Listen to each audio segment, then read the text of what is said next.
My single class of unimportant subject matter was awful. My teacher wasn't hot, he didn't have a great butt, nothing.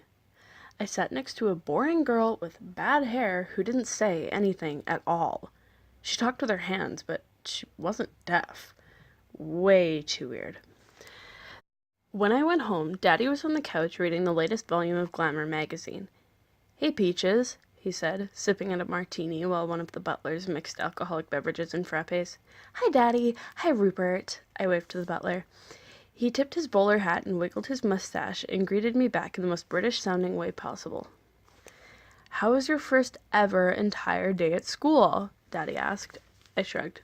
"Well, I'm completely lacking in a mysterious bad boy to add to my love triangle, so it was completely unremarkable." "Did you meet your odd and quirky outcast best friend?"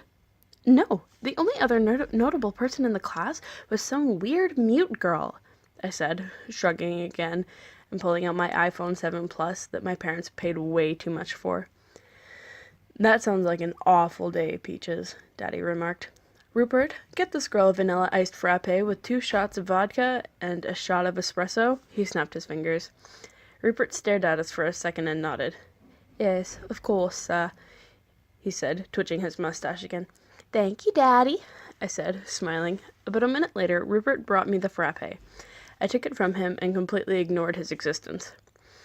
"So, no new BFFs for Evs in your single class, and no mysterious boys either," he said in disbelief. I nodded.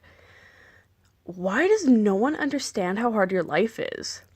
I shrugged and shook my head. "Finally, someone who gets it," I said.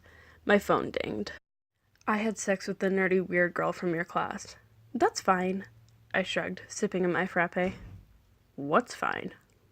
"Ryder James had sex with the mute girl from my class." Daddy nodded.